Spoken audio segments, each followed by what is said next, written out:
As global tensions rise and technology advances, countries are growing increasingly concerned about threats from the air. Israel has an Iron Dome. Now President Trump's issued an executive order for an equivalent for the US. When Donald Trump refers to an Iron Dome for America, he is referring really to the idea of a multi-layered air and missile defense architecture rather than the Israeli weapons system, because obviously the threat to the United States is not going to be short-range rockets, artillery and mortars for the most part. It's going to be systems of considerably greater range.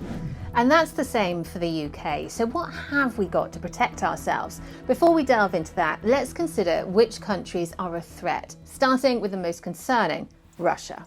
Moscow to London, 1,600 miles, well within the range of Russia's ballistic and cruise missiles. Western China to London, 3,600 miles. China's intercontinental ballistic missiles could easily strike the UK. Tehran to London, 2,700 miles. Iran has missile capabilities that may go further than this distance. Pyongyang to London, 5,400 miles. North Korea claims to have missiles that can far exceed this distance. Each of these nations could hit British soil, but how prepared is the UK to defend itself? Well, it depends on the type of missile.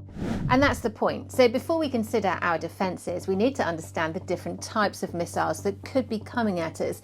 They break down into three categories: ballistic, cruise and hypersonic. They differ in speed, trajectory and how difficult they are to intercept. Ballistic missiles follow a high arching trajectory, leaving the atmosphere before re-entering at high speeds. They can be short, medium or intercontinental range, with some carrying nuclear warheads. Cruise missiles fly at lower altitudes, are highly manoeuvrable and can be subsonic or supersonic, making them harder to detect but easier to intercept than ballistic missiles. Hypersonic missiles, which can be either glide vehicles or cruise missiles, travel at Mach 5+ with unpredictable flight paths, making them extremely difficult to track and counter. Hypersonic missiles combine the speed of ballistic systems with the manoeuvrability of cruise missiles, posing a major challenge for modern air defences.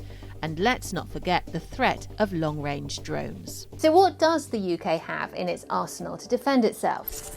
Type 45 destroyers, equipped with the Sea Viper air defence system and Aster missiles, which counter aircraft and some ballistic missile threats. Sky Sabre, a medium-range ground-based air defence system designed to intercept aircraft and cruise missiles, but not ballistic or hypersonic threats. RAF Typhoons and F-35s can intercept cruise missiles in some scenarios, but are not designed for missile defence. But the bigger question is, what don't we have? The UK has no dedicated ballistic missile defence system like the US's THAAD. There's no protection against hypersonic missiles, no advanced tracking or interceptors to counter them. Gaps in medium-range air defences leave us exposed to enemy aircraft, cruise missiles and long-range drones. We have no land-based long-range missile interceptors, and while we do have ground-based missile detection systems at RAF Fylingdales, we lack a dedicated space-based missile detection system. The most pressing threat to this country is that posed by Russia.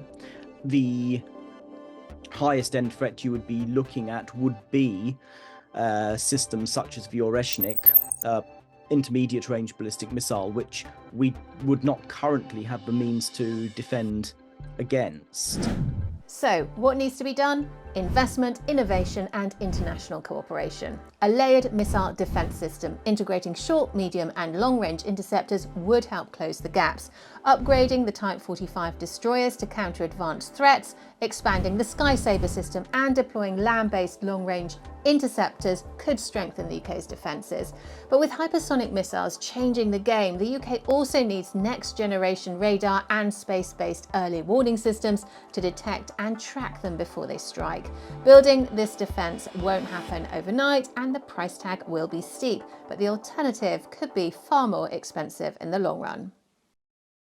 Thanks for watching. For more from BFBS Forces News, like and subscribe to our channel.